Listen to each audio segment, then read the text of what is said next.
Hi everyone, स्वागत है आप सभी का आपके अपने चैनल हिंदी निकेतन पर। महत्वपूर्ण अपडेट बीपीएससी तैयारी 3 से रिलेटेड सामने आई है और उसी अपडेट को देखेंगे। साथ ही हम बात करेंगे एस्टेट की एग्ज़ाम के विषय में और बात करेंगे क्या एस्टेट वालों को मौका मिल सकता है तैयारी 3 में फॉर्म फिलअप करने का, क्योंकि माना जा रहा है कि कहीं ना कहीं अगर एग्ज़ाम लेट होता है तो बीपीएससी हो सकता है दोबारा से पोर्टल खोले और उसमें भी एस्टेट वालों को एक और मौका दिया जाए तैयारी 3 में एग्ज़ाम देने का। इसके बाद हम बात करेंगे सीटेट का एग्ज़ाम जुलाई 2024 में होने वाला है। तो माना जा रहा है कि अगर जुलाई 2024 में सीटेट का एग्ज़ाम है तो अभी एग्ज़ाम क्लियर नहीं है तैयारी 3 का, और तैयारी 4 भी आने वाला है। तो क्या तैयारी 3 में भी मौका मिल सकता है सीटेट वालों का। इसके बाद हम बात करेंगे एक और नए महत्वपूर्ण मुद्दे पर, वो है तैयारी 1 और तैयारी 3 की जो एग्ज़ाम भर्ती है क्या रद्द हो सकती है। क्या जांच इतनी ज़्यादा बढ़ सकती है कि ये भी एग्ज़ाम रद्द हो जाए। और जैसा कि आपने देखा होगा ईओ की जो टीम है बड़ी सख्ती से अपना काम कर रही है और उसी के अकॉर्डिंग ऐसा माना जा रहा है कि जो जांच है वो तैयारी 1 और तैयारी 2 की भी होगी, क्योंकि उस कहीं ना कहीं ऐसा देखा जा रहा है, बहुत सारे ऐसे साक्ष्य मिल रहे हैं जिसमें ये संकेत मिल रहे हैं कि तैयारी 1 और तैयारी 2 के भी परीक्षा कहीं ना कहीं लीक हुई होगी। क्योंकि अभी हालांकि में कोई सबूत नहीं है, लेकिन उसके जैसा कि संकेत मिल रहे हैं। जैसा आपने देखा होगा तैयारी 1 और तैयारी 2 के जो एग्ज़ाम हुआ था, कितनी जल्दबाजी में एग्ज़ाम बीपीएससी ने लिया था। 15 दिन में ही एग्ज़ाम, 15 दिन के बाद रिजल्ट और रिजल्ट के बाद तुरंत ही नियुक्तियों में भी बहुत सारे ऐसे थे जिनको बहुत सारे फर्जी तरीके से उसमें घुसे हुए थे, उनको भी देखा है आपने।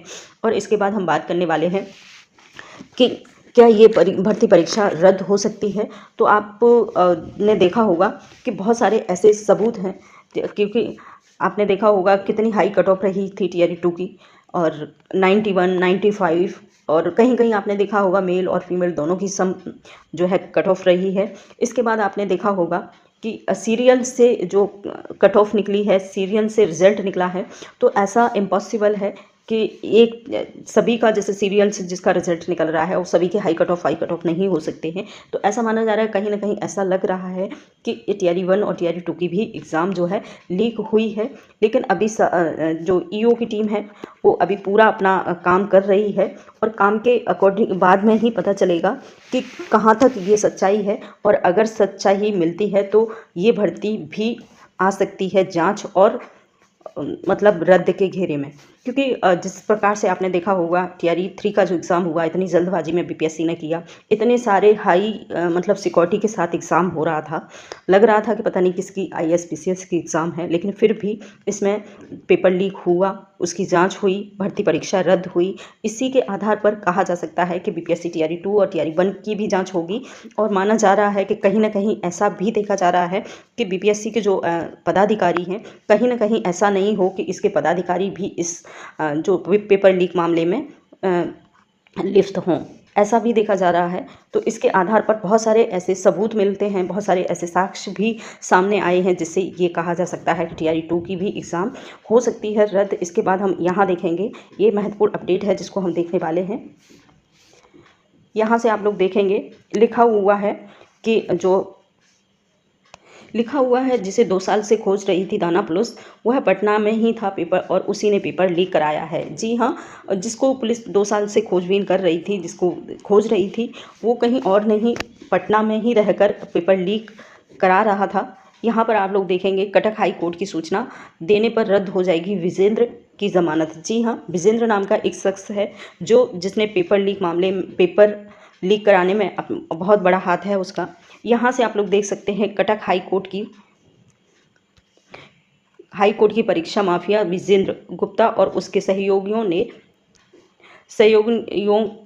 को शर्त के साथ जमानत दी गई थी। हाई कोर्ट की शर्तों के अनुसार विजेंद्र को अपना पासपोर्ट जमा करना पड़ा है। वह बिना कोर्ट के इजाज़त से देश के बाहर नहीं जा सकता है। जांच के दौरान उसे संबंधित जांच एजेंसी के समक्ष उपस्थित होना होगा और कोर्ट के आदेश पर उसे अपने निवास स्थान के नज़दीक थाना के समक्ष भी उपस्थित होने के आदेश दिया गया है। जी हाँ, एक जो शख्स है विजेंद्र को जांच के लिए हमेशा फ़ोन उपलब्ध रहने फ़ोन पर उपलब्ध रहने को कहा गया है और उसे अपना फ़ोन हमेशा एक्टिव मोड पर रखने को कहा गया है।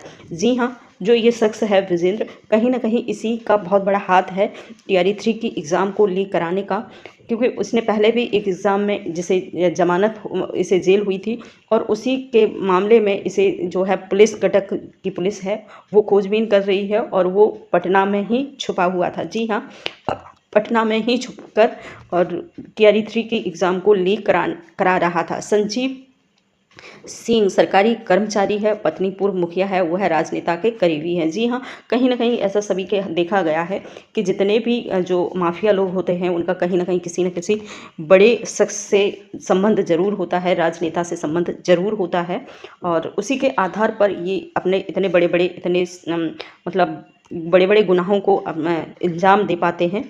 और साथ ही हम बात करेंगे कि टीआरई 3 की एग्ज़ाम जो है अब अप्रैल मई में तो नहीं होगी, क्योंकि आपने देखा है अप्रैल मई में चुनाव हैं और उस चुनाव को बीच में होना एग्ज़ाम होना इम्पॉसिबल है, तो चुनाव के बीच में तो नहीं हो सकती। अब एग्ज़ाम आपकी जून में ही होगी।